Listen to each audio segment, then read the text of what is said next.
In a small, forgotten town, down a cobblestone street, where no one ever hurried, stood a tiny workshop. Its sign, faded and crooked, read only 3 words: "Dreams repaired here." No one really understood what it meant. Some thought it was a joke, others imagined it was a strange antique store. But the man who lived inside, Mr. Elias Gray, believed in those 3 words more than anything else in the world. Elias wasn't like other craftsmen. He didn't fix clocks, or shoes, or radios. Instead, people came to him with things who couldn't hold: broken hopes, forgotten passions, unfinished dreams. And somehow, he always knew what to do. He never charged money. He only asked for one thing in return: when your dream is repaired, promise me you'll help someone else fix theirs.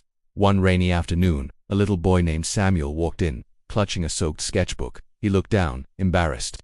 "I used to draw," he whispered, "but my teacher said I wasn't good enough." Elias smiled gently. He handed the boy a pencil carved from an old piece of wood. "This pencil doesn't draw lines," Elias said warmly. "It draws courage. Try again." The boy hesitated, then opened his book. With trembling hands he began to sketch, and for the first time, his lines didn't look wrong, they looked alive. When Samuel looked up to thank Elias, the man was already working on another project, quietly humming to himself. The boy left smiling, his dream restored. Word began to spread, not about a man who fixed things, but a man who fixed people. A dancer who had lost her rhythm, a writer who couldn't find the right words, a farmer who had stopped believing in rain. They all left changed. One evening, a woman entered holding a broken music box. It played the song my husband composed, she said, her voice soft with grief. "He's gone now, and so is the song." Elias carefully opened the box.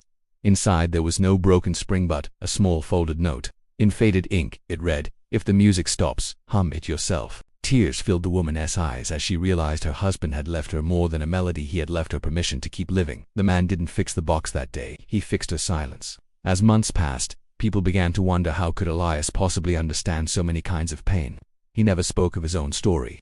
His past was like the dust in his shop everywhere, but never noticed, until one night, a curious young girl finally asked, "Mr. Elias, who repaired your dreams?" He paused, a faint, knowing smile gracing his lips. He whispered, "Ah, that's a longer story. Many years ago, Elias was a master watchmaker, precise, proud, and obsessed with perfection. He had a family, a loving wife, and a young daughter. But one bitter winter night, while he worked late on a customer's urgent order, a fire swept through his home, taking everything from him. 4 years after, he couldn't even look at a clock. He stopped believing in time, in purpose, in anything at all. He was adrift, until one morning, while walking through the cold ruins of his old shop, he found something shining beneath the ashes, a small, handmade dream catcher his daughter had made for him. Attached to it was a note in a child's simple handwriting: "For Daddy, who fixes everything." And in that moment, Elias realized he couldn't repair time, but he could repair dreams. And so, he built a new workshop, not for gears and springs, but for hearts and hopes. Every tool, every shelf, every clock that ticked inside that little shop had one single purpose: to remind others that being broken doesn't mean you're useless. It just means you have a story to tell. Years later, the town gathered outside his door. They found it locked, with a small sign hanging in the window: "Gone to fix another dream."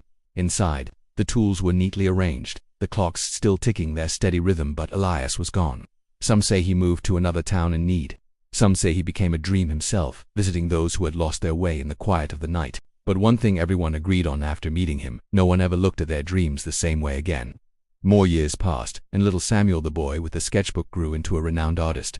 He opened a studio in that very same building, hanging a new sign above the door that read, "Dreams still repaired here." He would often tell visitors, "I once met a man who fixed my dream when I'd almost thrown it away." And when people asked how, he'd smile and say, "He didn't fix my drawing, he fixed me."